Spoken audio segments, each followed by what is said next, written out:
Hello friends मोर channel टिप्तिলৈ আপোনালোক সকলোকে আদৰণি জনাইছো। আজি মই বনাবলৈ লৈছো চাও পকোৰা। আহকচোন কেনেকৈ বনাই চাও। এটা ডাঙৰ সাইজৰ বাউল লম। এপেকেট চাও টুকুৰা টুকুৰকৈ ভাঙি লৈ বইল কৰি লম। দুটা গাজৰ মিহিকৈ পিচি লম।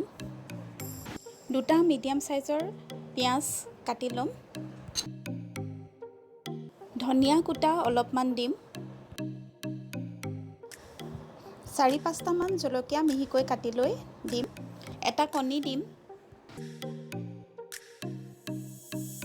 বেসন দিম। সোৱাদ অনুসৰি নিমখ দিম।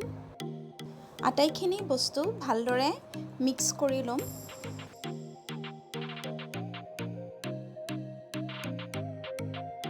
অকণমান পানী দি গোটেইখিনি বস্তু আকৌ এবাৰ ভালকৈ সানি লম।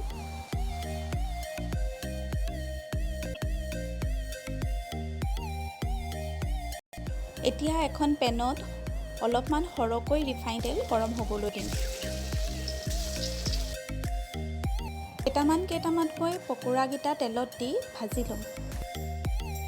গেছৰ জুই মিডিয়াম ৰাখি পকোৰাখিনি ইলুটি খিলুটিকৈ লৰাই সোণালী ৰং হোৱাকৈ ভাজি ল'ম।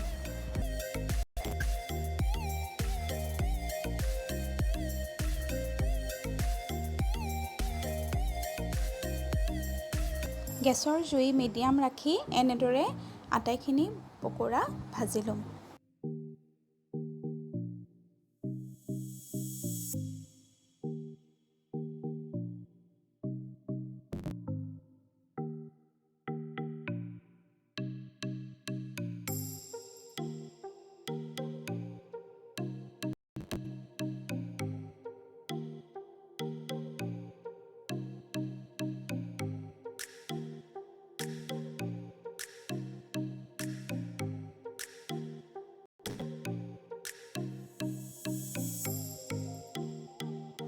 পকোৰাখিনি সোণালী ৰং হোৱাকৈ ভাজি কাঢ়ি ল'ম। গ্ৰীণ চাটনি বনাবলৈ এটা মিক্সাৰ গ্ৰাইণ্ডাৰত অলপমান বিলাহী, কেইটামান কেঁচা জলকীয়া, নহৰু কেইফুটামান আৰু ধনিয়াখিনি দি আমি ভালদৰে এটা পেষ্ট বনাই ল'ম। অকণমান পানী দি ভালদৰে পেষ্ট বনাই ল'ম।